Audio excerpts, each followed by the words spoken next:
What is up, guys? We are here in my game room 2018 game room tour. A lot has changed in the last year. As you can see, there is no more a pool table, and I was able to get at least 8 or 10 more games in the game room because of that, and it freed up a lot of space. And so we're going to go through every game one by one. I'm going to show you what the games are, kind of how I acquired them, what I've done to them, if I've done any work to them, cosmetically, mechanically, if I had to have some work done, a little bit of gameplay, and we're going to go through every game. We're going to go through all my kiosks, the arcades. We're going to show you my console setup and also my whole theater with all my gaming collection as far as the video games, everything retro from Atari to PS4 and everything in between. I have a pretty big video game collection as well. It kind of started out as that. You know, I originally started collecting, obviously, I wouldn't say collecting, but playing games in the early 70s when I was a kid, like most people. Started out with Pong. I had Pong initially and then moved up from that point forward. I remember getting an NES for Christmas. We had an old projection screen, probably 55, 60-inch projection screen, and sitting in front of that projection screen and playing Mario Brothers. I loved Super Nintendo. Playing Street Fighter with that was awesome with a lot of friends. You know, all the gaming. And I probably got into my mid-20s and kind of got out of it there for a little while, like a lot of people do.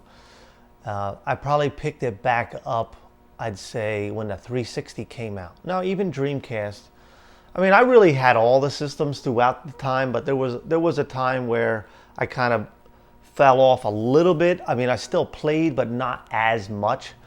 And then I'd say probably 7, 8 years ago, I started to collect again. And it was always my goal to have a game room. Like I had, in my basement, I had my pool table set up. I had a small version of the theater that I have now, much scaled down. And then I had video games in there, but I had a lot, I couldn't have everything out and displayed. So I would have to have things in bins and closets. And it wasn't the way I wanted to have them out. So it was always my goal to try to set up a game room that I could have everything displayed, everything out there, so that it's, you know, you could see it and just grab them as you want them and play them. I started with the arcade.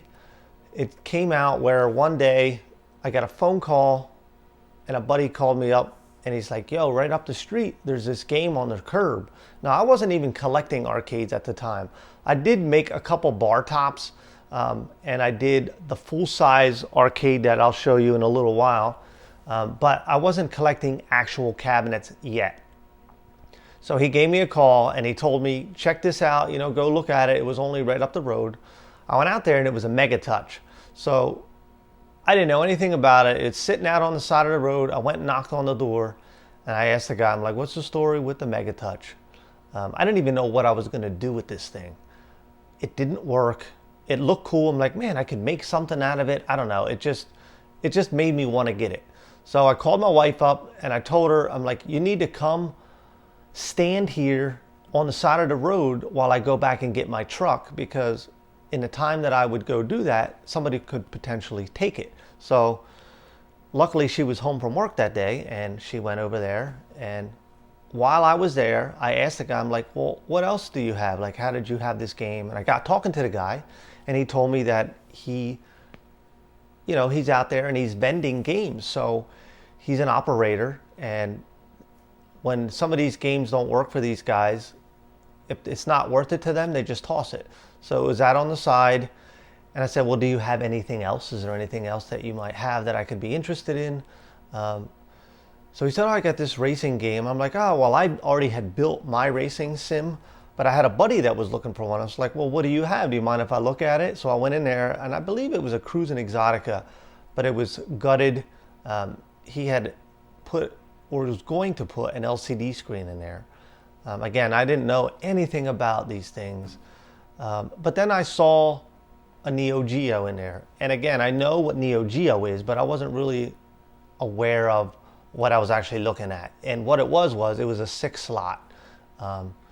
And it didn't work, but he basically gave that to me as well. So I started out with now a 6 slot Neo Geo and a Mega Touch for free.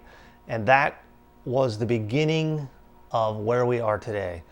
That led to trading the Neo Geo for a Simpsons. The Simpsons I did a full restoration on. I have a video series. That was my actual first ever arcade restoration.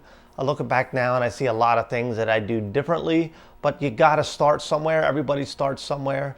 Nobody woke up one day and knows everything. I mean, that's part of what is so great about this community. There's so many people that are knowledgeable, and there's a lot of good people that are willing to help. I try to make videos when I can and try to help people out with application of vinyl or some of the cabinet restorations when I can.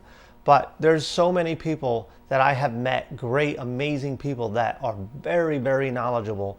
So don't hesitate to ask. There's always going to be trolls out there. There's going to be people out there, but there's also a lot of great people that are willing to teach people and just get enjoyment out of showing someone their knowledge. And what's awesome about it is worldwide. So I've talked to people and I've mailed and shipped items to people around the world. So that's really cool to be able to have the social media between Twitter, YouTube, Facebook, Instagram, and use that for a tool to connect with so many people. I really enjoy it. I love making the videos. I don't have as much time as I would like to dedicate to them. I'm trying to dedicate more time, but anyone that does video editing knows it's a lot of time that goes into it. And you know, for a 20-minute video, depending on how much editing and what you're doing, you could spend 2 to 3 hours on a 20-minute video. Now again, if you're just shooting a video and you're not doing any editing, then no, that's not going to be the case. But if you're trying to add crop stuff, do little things, it can be very time consuming. Now I'm not saying I'm an expert at this at all. I'm learning every day. I'm trying to better my videos. But back to the game room, we're going to start out, we're going to go over here and check out the Drift game, and we're going to show you, like I said, all that I've done to the game room. The game room has changed so much. It's amazing when I look back at what I had. I originally only had the big arcade and my driving sim, and that was it. I mean, then I got a foosball on one of my videos. When I look back at my old game room tours, just crazy amount of things have changed, and this is truly an addiction. Anyone that's a collector knows I have as many projects unfinished almost as I have in here. And it's about that thrill of finding, the hunt of finding a game, going out with a buddy. Me and a buddy of mine go out and we film, making those videos of finding the games, and then making the videos of the restoration process, and seeing a game come back to life is just so much fun. I really, really enjoy doing it. I wish I could have more dedicated time to do the videos, because I would love to do it. But like everybody else, life, business, family, things take away from having all that dedicated time. But I wouldn't change anything about my life at all. I'm very happy with where I am and what I do. I enjoy making games come back to life. I enjoy collecting. I enjoy meeting a lot of people at conventions, shows, talking to them on Facebook, you know, on Instagram, on YouTube. It's just awesome. So without further ado, guys, let's get started and see what is going on 2018. Boom!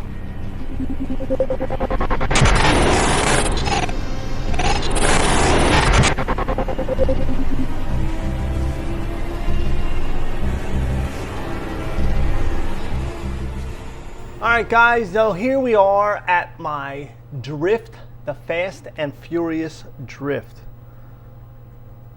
This originally was a Cruisin' Exotica cabinet, and they sold these conversion, Raw Thrills had a conversion kit that you would get new side art, different PC board in there, hard drive, and convert your games. Now, one of the only things, the downfalls about that The Cruis'n Exotica originally, all the dash components worked.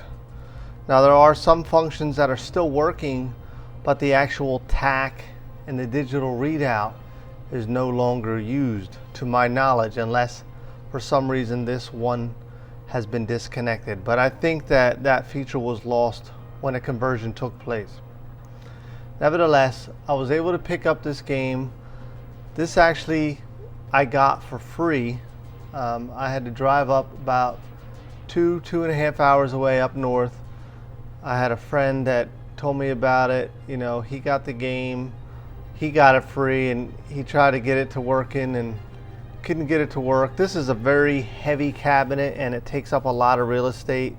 So the average person isn't gonna want to deal with moving this thing or having the place to put it.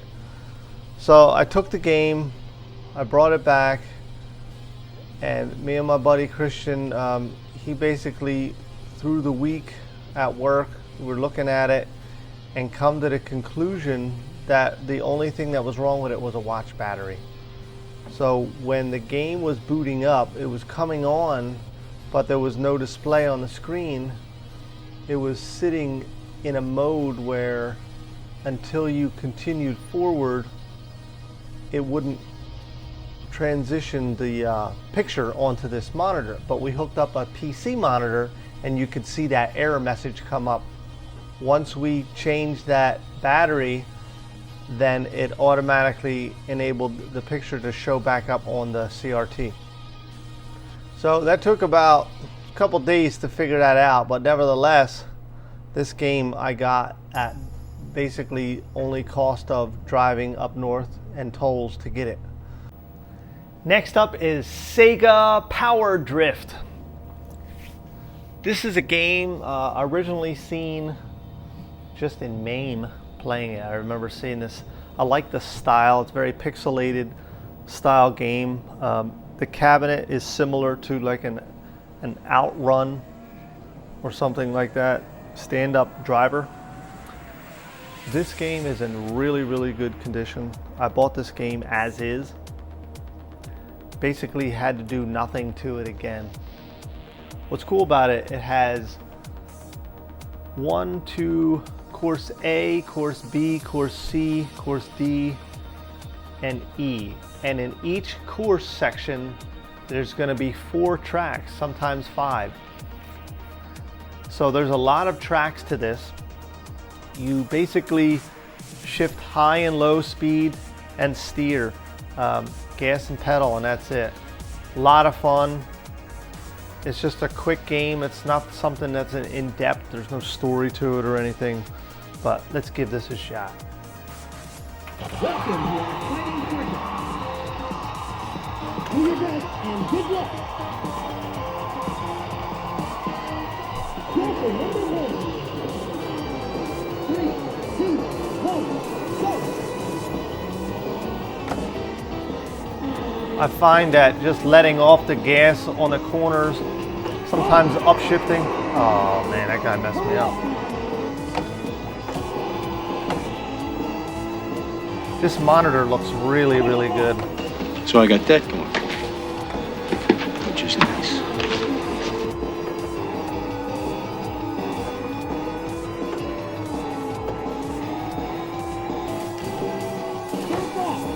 Pole position on steroids.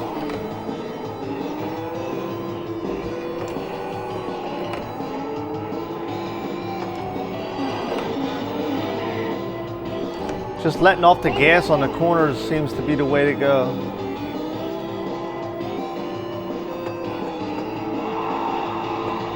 Man.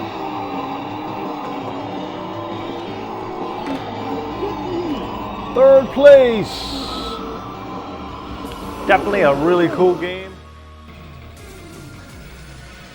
Next up here we have Gyruss. This is really a cool game. It has a very unique joystick that is actually hard to find. Usually, a lot of times when you find these games, they don't have the original joystick in them. And they're not hard, they're not easy to come by. It's kind of like when you find a Qbert joystick, they're rare as well. So the cool thing about this is kind of like Galaga, but you're basically rotating around. And this game, when I got this game, I did nothing to this. This game is all original again, except for the control panel. We got the original marquee, the original cardboard. They had a cardboard bezel on these. The sides are stenciled from the original. And the control panel overlay, like I said, that looks like that's been replaced because it's in too good of a shape. And normally from this year, this would have been all cracked up and all. This is one of the first, if not, I could be mistaken, don't quote me on this, if not one of the first arcade games to have stereo sound, which is really cool. And the speakers are actually below the monitor, right above the controls. And it's got a really cool soundtrack on this game. Like I said, I really did nothing to this game but reel it into my game room. Could I have gone further and restored it? Absolutely. But in the condition that it's in, keeping it all original, I left it alone. Next one we got here is Pac-Mania. Pac-Mania is definitely a cool twist to the Pac-Man games. Has the 3D style, and it also has the added element of jumping. So that creates a whole new twist to the game, as we all know. Some people love it, some people hate it. It's definitely not like the original. Now, when we first started playing this, I used to go to the Game Vault, Morristown Game Vault. Me and my wife would go up there. My buddy owns it, Dave, and she would play this game. I remember the first time we went there, she says, "Honey, come here, look at this game I played. This is so awesome." I'm like, "Oh yeah, Pac-Mania." And she just got addicted to this game. She kept playing it and playing it. Every time we would go there, she kept playing it. So, you know, obviously as a good husband and knowing that my wife is supportive of this hobby, if I know there's a game that she likes, I'm definitely gonna keep that in mind. And if I have an opportunity to purchase that, I'm definitely gonna do it because I like her to enjoy this hobby along with me. So I was fortunate to be able to have an opportunity to find one, and here we are. Now, this was done already. So the marquee is original, the bezel is original, the control panel has been redone, and the side art has been redone.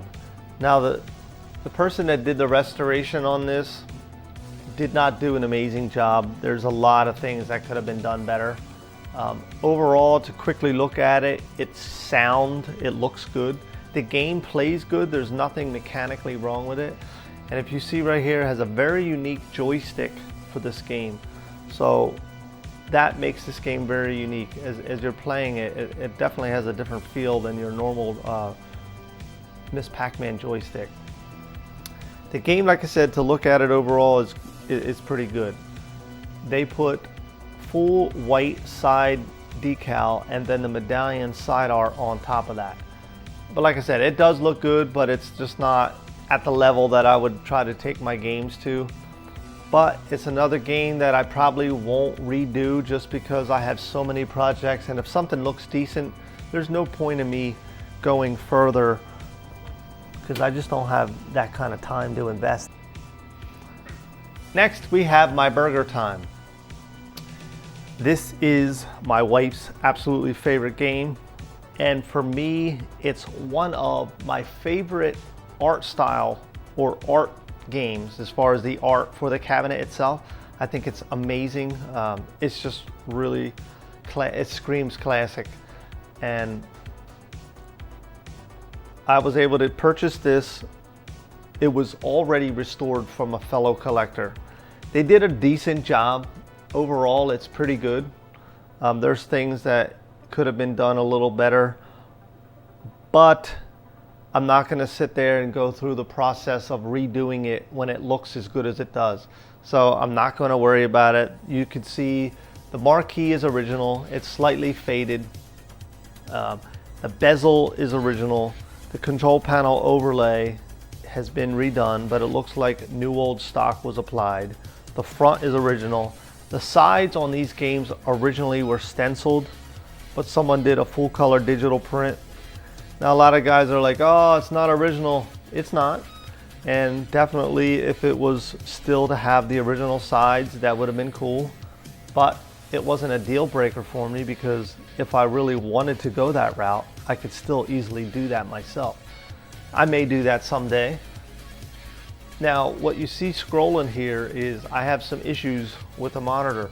So this monitor, to my knowledge and from what I've asked, it is the cap kit. I've tried to adjust it, everything that I can do, and I just can't get that horizontal scroll to stop. That just started doing that. And that's killing me. It's driving me nuts. I can't really show you guys the gameplay right now of it. But once I recap this monitor, then we should be good to go. Other than that, the gameplay is really good. The cabinet is super solid. Like I said, it has been restored, so it's got all new T-molding. It's been painted. It's got new side art. So it's definitely a sound game. Definitely one that I'm happy to have in my collection. And I just wish it wasn't scrolling. So unfortunately, I'm not gonna be able to do some gameplay on that. Let's move on. Okay, next here is my Popeye. Now, I do also have a video on this. I got this from a buddy of mine. He was looking for a Centipede Cabaret that I had at the time, and he wanted to sell it, he wanted to buy it from me. And at the time, I was kind of looking for a Popeye. So he happened to have what I wanted, and I had what he wanted. So I was able to make a deal with him, and we traded up. I do have a video of that, like I said, on YouTube. You can check that out. But basically, what we got here is the buddy that he got it from already worked on the board, worked on the monitor, so mechanically this thing is perfectly sound. It looks great, the monitor looks great, the game plays flawlessly. He does have another board for me, I believe. I forget what he said, but that's coming down the road. He's got a new coin door for me. The bezel, marquee, and control panel look really good, so there's nothing wrong with those. Now the side art on both sides are kind of peeling, so that is definitely something that I am going to reproduce for sure. I'm gonna make new side art for them, and then I'll have that available once I do that. And then also the instruction card on the front of the game I'm going to make as well. Next is my Donkey Kong Jr. This was another friend told me, hey, I've seen one of these for sale. I don't know if you're interested in it. So I looked at the ad, I gave the guy a call. I picked this game up for $100. I got there, the game worked, but the monitor, the picture was really condensed and small. Now I actually do have this whole video of me picking this game up. I have it on my channel. I'll have the link below, and it shows the pickup of this game. But the cabinet itself overall is not in bad shape.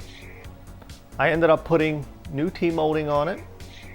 This is all the original marquee, control panel overlay, and bezel. Now I do make the small instruction card. I just haven't put it on there here yet, but I do produce those.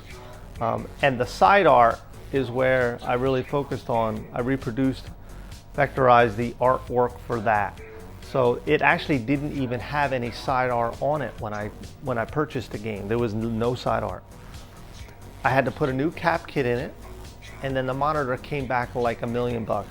This game has 0 water damage. I really didn't do anything cosmetically to it other than the side art and the T-molding.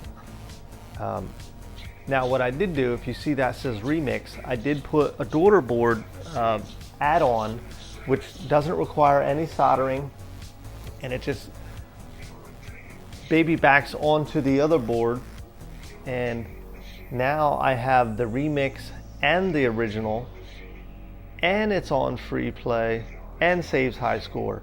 So that is an absolute must-have if you have one of these Donkey Kong Juniors. Really, really cool. So let's give this a shot. This is another hard game.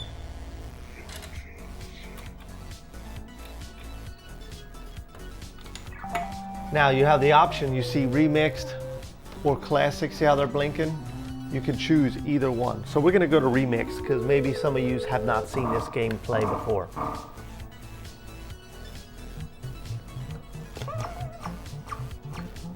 They did an absolutely amazing job with this. It is very difficult though.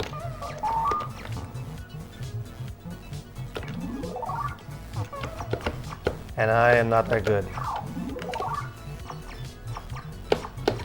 So to be able to have all new levels and it looked like it was originally made is just absolutely awesome. Well, that wasn't too bad. I wasn't going crazy for making points or anything, but I just wanted to get through a level to show you guys some of these levels. Now this looks like the original.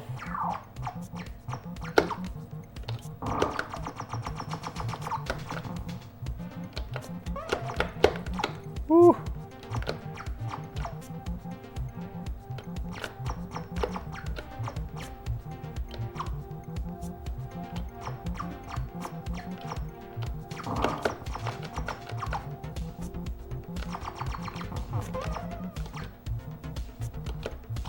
This game gets hard though, I'll tell you.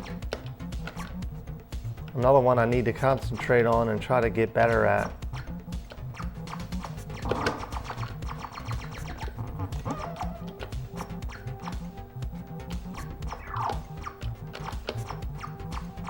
That wasn't too bad. Now, I'm also going to be making these small little clear acrylic things that say Donkey Kong Jr. and then remix. So it adds the small little remix to the top and on the side art. So if someone doesn't want to change the whole side art, I probably will eventually make full side art that's for the remix. But right now, that is an option, a cheaper route for someone. Next up, guys, is my Super Chex Bubble Hockey. This thing is absolutely awesome. This is a game that I used to play as a kid with a friend of mine. We used to even set up a camera and do the voiceovers like we had a league set up. It was a lot of fun when I was back in the day. This is great because people play head-to-head, so unlike any other game in my game room, you're playing up against one another with no electronics really, so there's skill involved. It's a lot of fun. You don't have to chase the puck all around. Back in the day when I was playing it, the puck would fly out all the time, so that was always a pain. But the base, everything is in really good shape. What I did to this, I replaced all the collets that go into the gears because they got stripped out through the years. I put all new gears in it and then all new playing men on both teams. One of the things I want to do in the future is get teams, you know what I mean, like Flyers and New Jersey Devils or something. I want to do some teams. And then I'm going to also do some custom art around the base, like the sponsorships, so I think that'll be cool.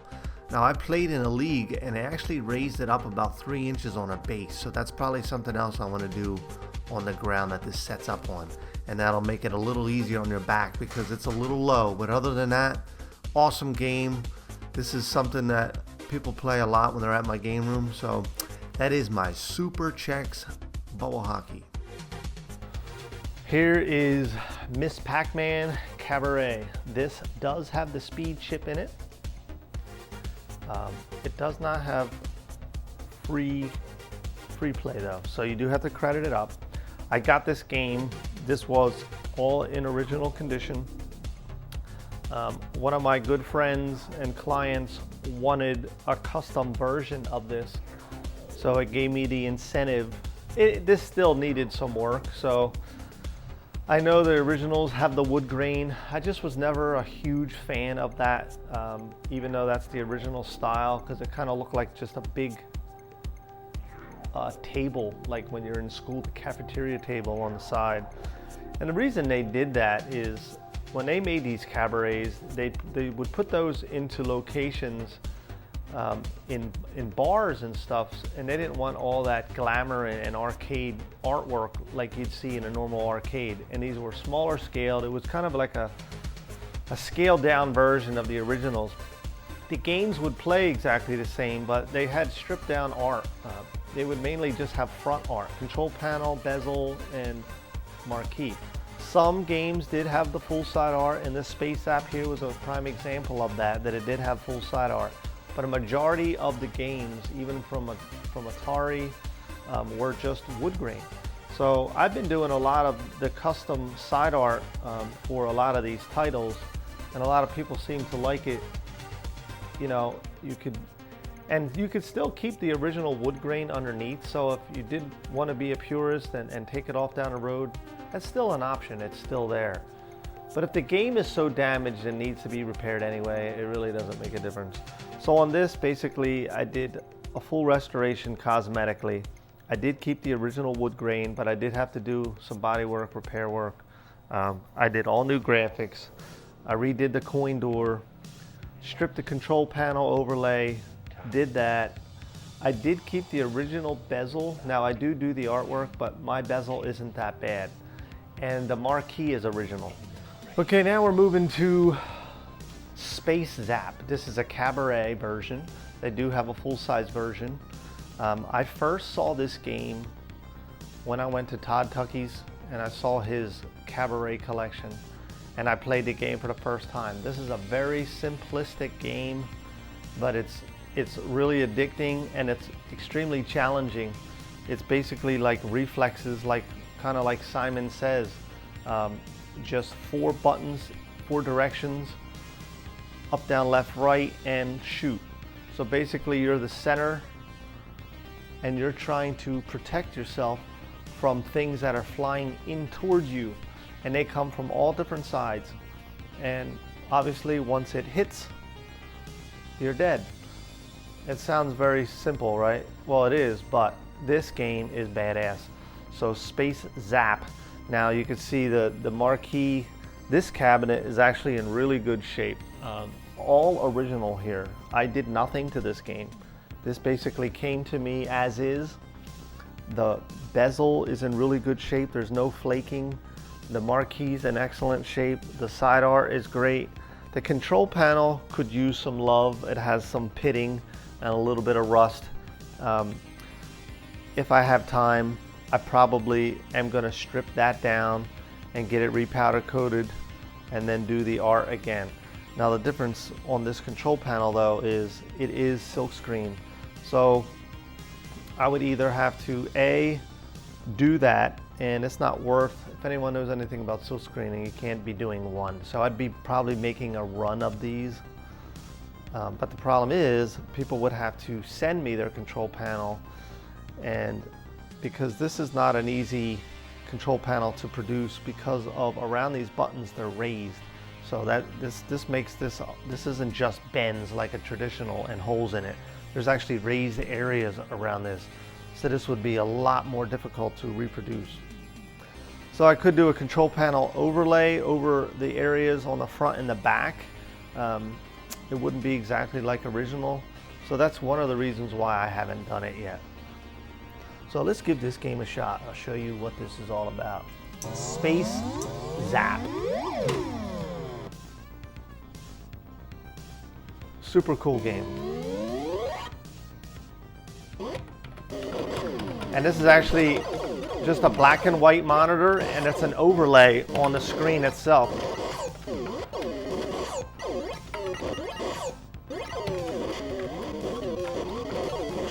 And it just gets faster and faster. And you see that ship as that goes around and around, eventually it'll come into the middle of you, and if you don't hit it in time, it'll kill your home base, they call it.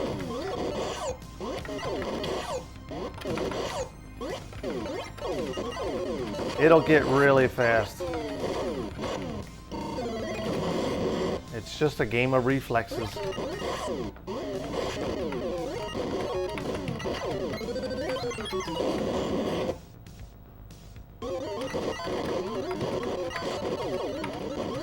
Anybody can play this because this isn't really like, well, it is a skill because your reflexes, but it's not like a game that you got to learn how to play.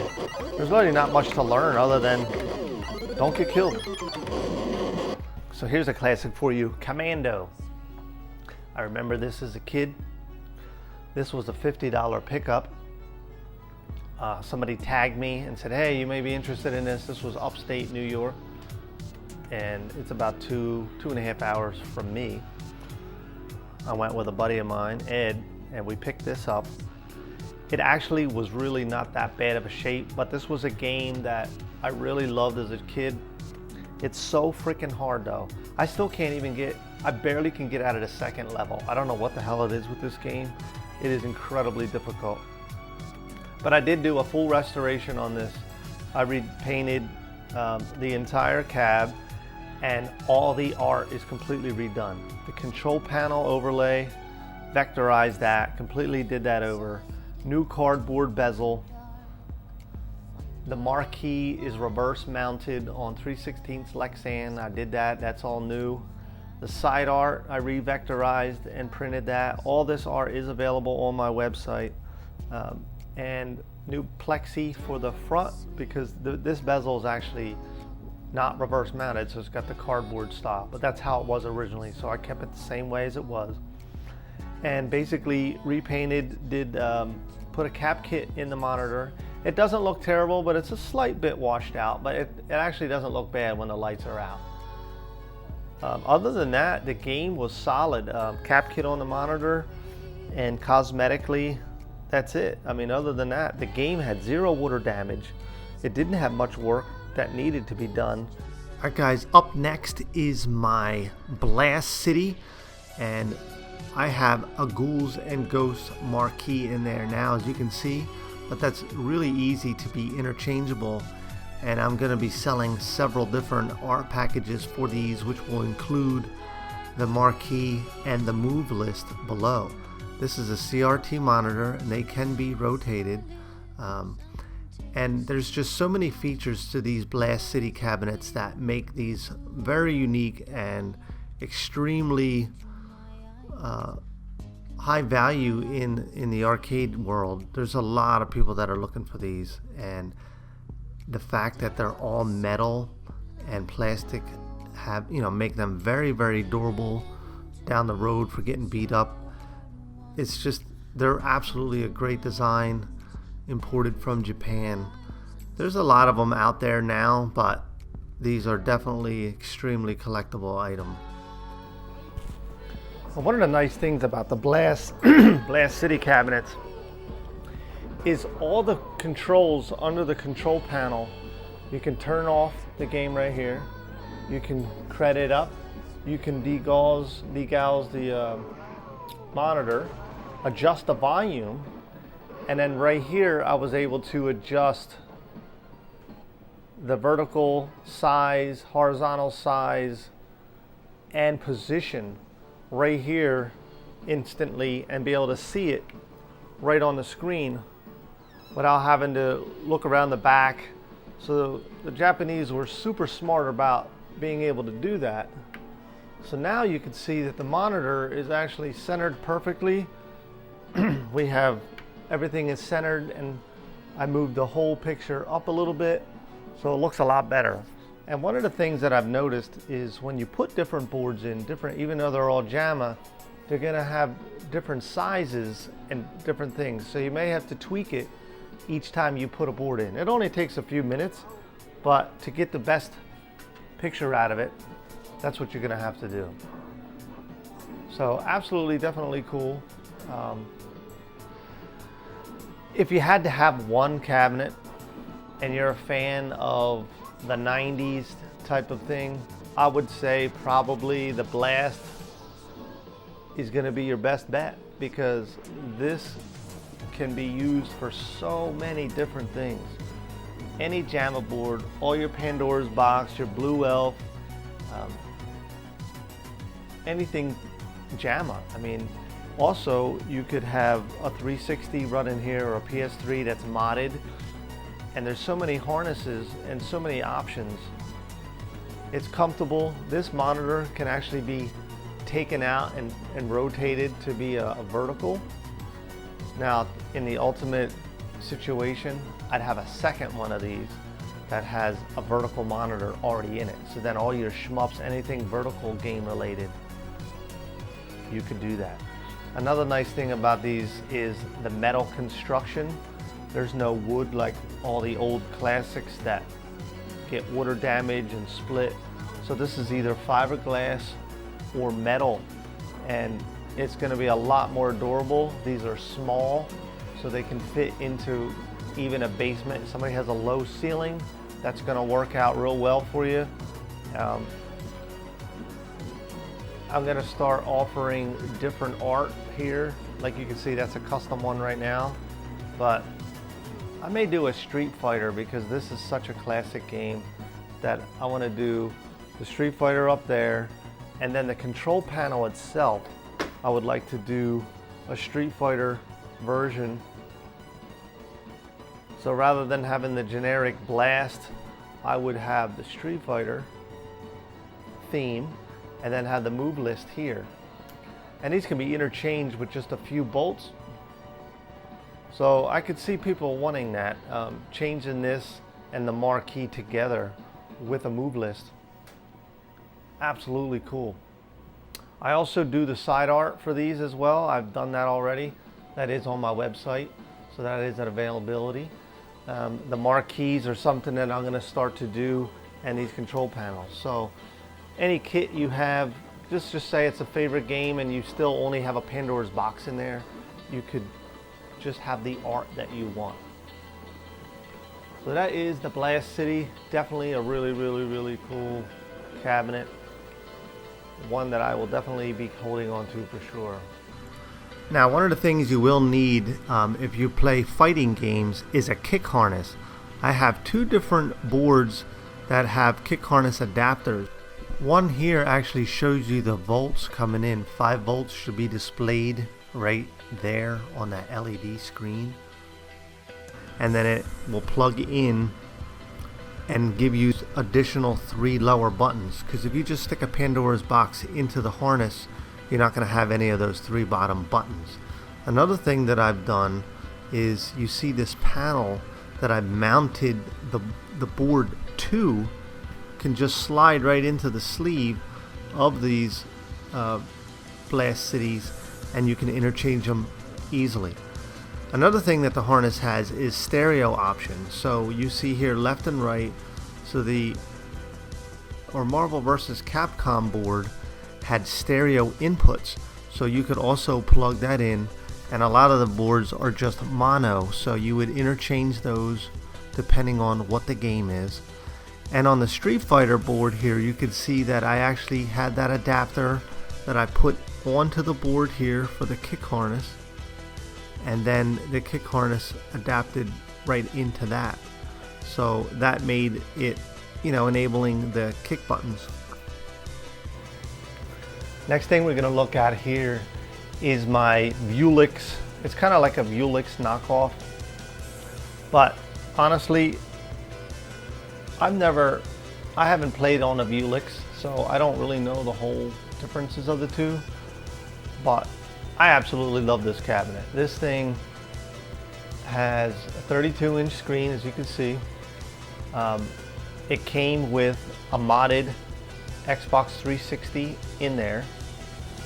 And the cool thing about it is how they did a timing, like it goes with a timer.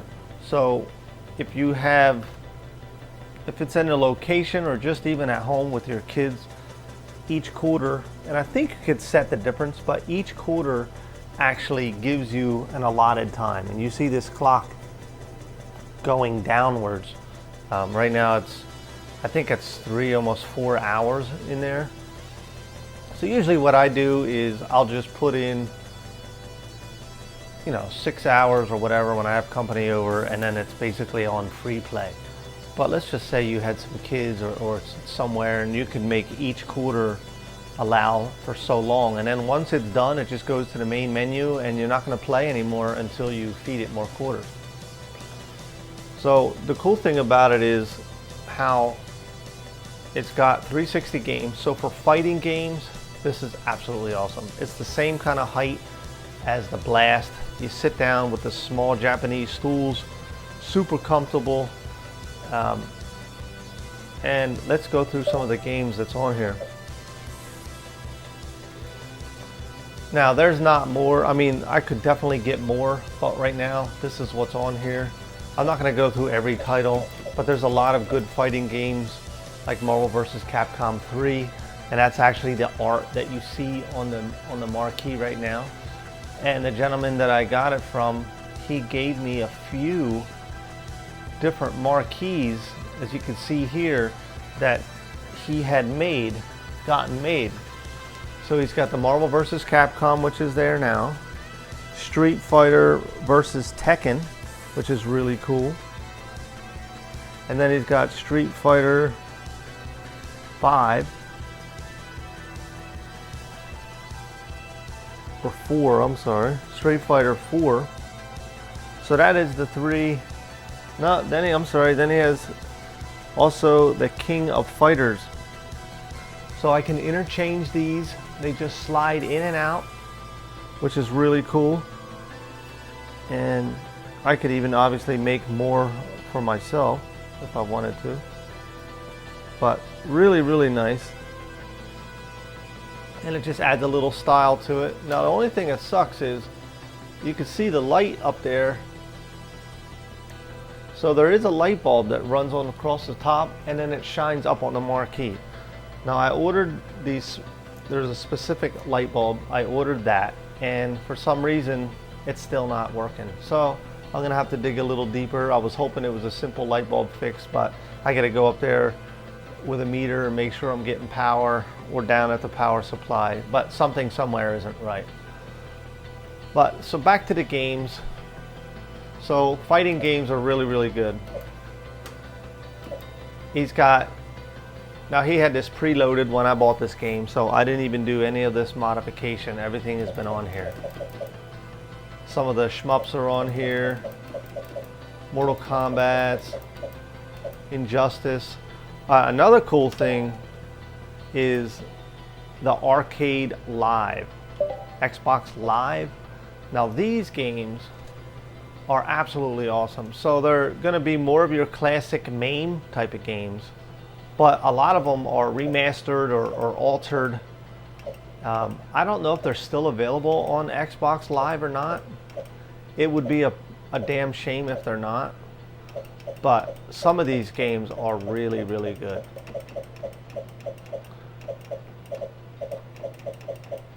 Centipede, so that's like on steroids. Now a lot of them, and I thought Dig Dug was one of them, but apparently it's not. It gives you the option of playing the original classic or like the modified one.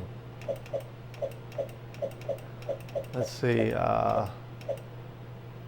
This Hydro Thunder is really, really cool.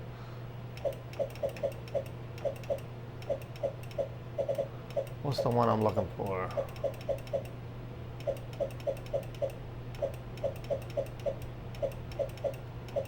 Robotron.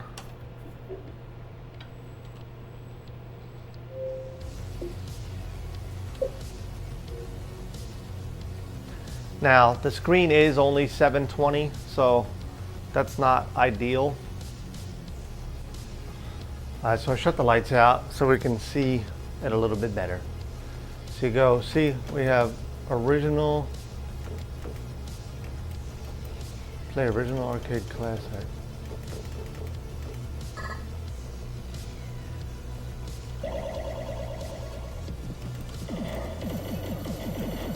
Now, obviously the original had two different joysticks, and you would move them in the position that you wanted to. But the graphics look really, really good. And this just has buttons that you're gonna go up, down, left, or right to shoot in the direction you want and move with the joystick. So it's not 100% the same, but it's still cool to play. Now another game that I thought was really cool on here is this Turtles. This I would almost not hesitate to make a cabinet for this. This Ninja Turtles. Have you seen, I've done a custom Turtles in Time, and then I redid the original Turtles and Turtles in Time. But the Ninja Turtles, this right here, Turtles in Time reshelled, so it's like kind of a remastered version. It literally is the same levels, but the graphics are really, really, really good. This actually deserves a cabinet, no doubt about it. This is April O'Neil reporting. Let's just skip through that.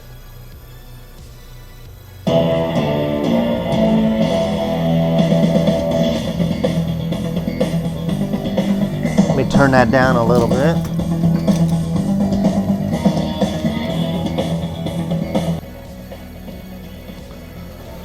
All right, so let's give this a shot. Single player, story mode. Like I said, it literally plays like the same game. The characters just have a different art style, but the levels are the same. Now, I haven't played through the whole game to verify all of that, but from what I've played, it really looks good.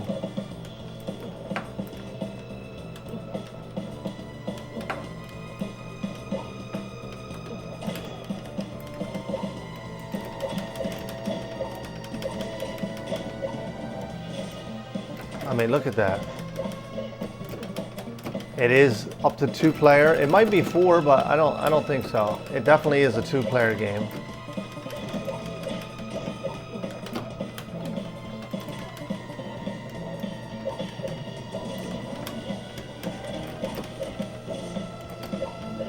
The guys will come flying at you when you grab them.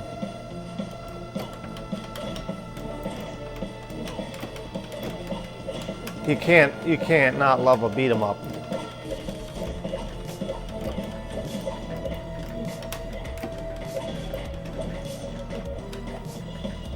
You'll see this ball. Do you remember that on the first game? So that's the same.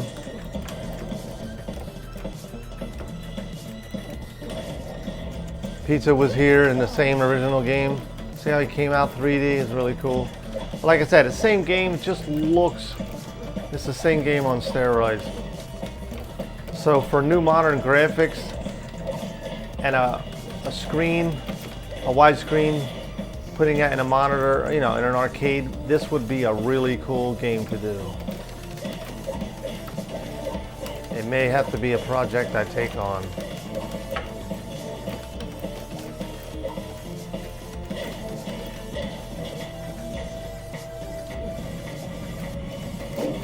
Here's a guy with the laser beam eyes.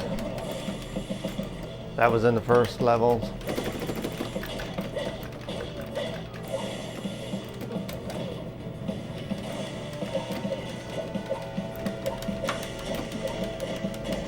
So that's it, guys. Ninja Turtles reshelled. Really, really cool.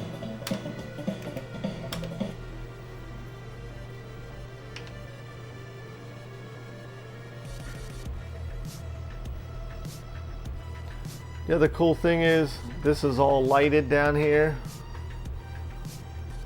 So it shows your controls.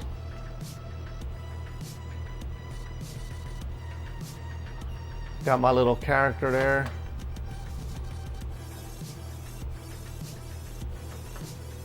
Sporting it.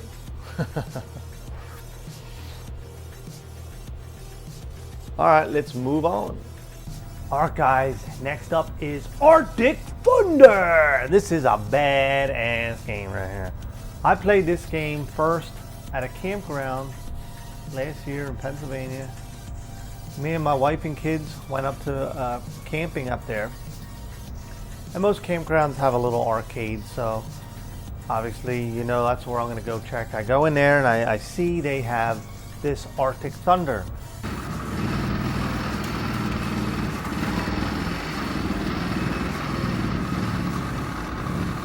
What are you doing on vacation, man? I'm practicing my new game I'm looking for.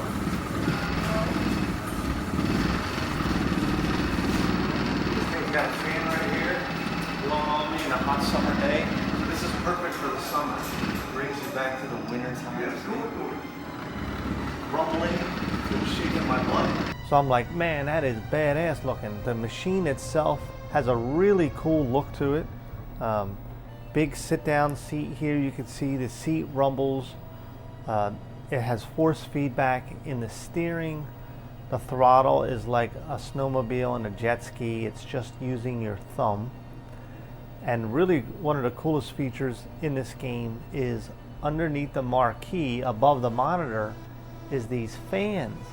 And these fans blow on you as you're going, giving you the feeling and simulation of going fast, especially the faster you hit the turbos, you know, it really starts to blow fast. So I fell in love with this game when I first saw it, and I kept playing it while I was there. I'm like, man, I gotta get me one of these things, because I'm a huge racing fan, as you know, and this was like, I gotta get one. So I actually made a post out on Facebook that I was looking for one, and I was lucky that someone responded and I was able to make a trade for this. Now what I had to do is I did make a new marquee because the other one was burned. You know, a lot of the lenses, well, the monitor, not the monitor, but the fluorescent lights burn the old marquees out and they yellow them out. So the word Arctic was like yellow, and obviously I didn't want that in my game room. So I scanned the original and then I made that all new. The other thing I had to do is the base under the seat was all damaged, just because I guess from moving it around through the years, different operators having it or whatever, you know, it took abuse. So I needed to get that fixed up. So I disassembled it all and did all the body work repair and then repainted the base. It came out like new. And then I also had to put new T-molding on it. Other than that, all the fiberglass front, the bezel around the handlebars underneath where the speakers are and all looked really, really good. The side art is not in perfect shape, but it's all there and it's all original. The game monitor actually looks really good. I was able to get it back. It was very out of focus when I got it, but it looks really rich. The colors look good right now. So I'm really happy with the condition of it. And this is a game that really gets played a lot when people come over. You know, anyone, any kids or anyone that wants to jump on this immediately, they fell in love with this thing. It's just badass. But that is my Arctic Thunder. All right, guys, so here we are now at my racing sim. I built this kind of at the same time that I worked on that large arcade. This is running a PS3. Now I did set this up also for a PC. In the front, I made a cabinet area that pulled out a drawer to be able to have a PC in there. I never actually got around to putting a PC in there. It is something I still want to do in the future, but I've had so many great titles with the PS3 that I just never was that too concerned. Now, this is a racing sim / arcade racer. I wouldn't say this is a serious racing simulator. I mean, I guess it could be. It just depends. Like, it's not like these guys that go on iRace and they're serious. This is more of a fun factor. A lot of the PS3 titles, there are some real true simulators like Gran Turismo. Grid here that I'm playing is actually a really good game, but this is just fun. My daughters love it. People love to play this thing when they come over. I built this box. This box is probably standing off the ground about a foot. I built this out of 3/4 inch melamine, and the reason I did that is because I didn't want the game to be sitting on the ground, this frame. So I raised it up, and it gives it a platform. It also enabled me to put graphics on it, and the graphics that I used, I printed all that, and I also put this specific type of laminate on top, which is designed to be on floors. So if you were to have this in a location, you can walk on it. So what better vinyl to use than the top surface of this racing sim? So that's what I put on here with the checkered flags. Now the frame structure itself is from Carriage Works. I did not build that. This is powder coated frame, really nice. The seat is fully adjustable, forward, back, and recliner. You see here I have the Logitech G27 steering wheel. I have the shifter. It's got 6-speed, so it's got clutch, brake, gas, paddle shifters. Also, I did buy from a buddy of mine, he did some modification to his gas pedals and clutches, so it makes it a lot more firm on the gas pedal and brake and stuff like that. I haven't got around to installing that one yet. It looks the same, but the internal bushings are different. I'm also running a 5.1 sound system here. You can see it's a Pioneer, and optic out of the PS3 into this actual receiver. So I have a regular home theater receiver mounted on the back. You can see the subwoofer here. So the sub supplying this power. And I also have the butt kicker. Now the butt kicker is taking low frequency sounds from the sub and converting them into vibration sounds which are underneath the chair. So when you're going over terrain, the revving of the motor, anything that would have that rumbling sound in the game is now converted into a shaking simulation, which adds to the experience. Beside the fact that the Logitech G27 has the force feedback. So between those two, it really makes for a really cool experience. This is actually an older monitor television. This is a 42-inch Pioneer Plasma. My parents had this laying around, so I utilized that. And I put the graphic around the outside of the frame to add to the appeal of the game itself, because I didn't want just a big black frame. So I figured by me putting that around there, it would make it look like the game itself goes, television went with the game. Now if you look at the back side, I had to extend, I made 2 1-inch tubes out of aluminum because the frame for this is only supposed to hold like a 32-inch television, so the holes wouldn't line up. So I extended them out in order to make it, and this basically just pin and drops in place. So it worked out really well. Also, this box that I supplied runs the speaker wires. So the speaker wires run inside, underneath, so that covers up. You don't have any wires hanging around all over, so that makes it really nice and neat. Alright guys, next up here is Carnival. This is an awesome game. I love the art style of this. Just another great rail shooter, 2-player.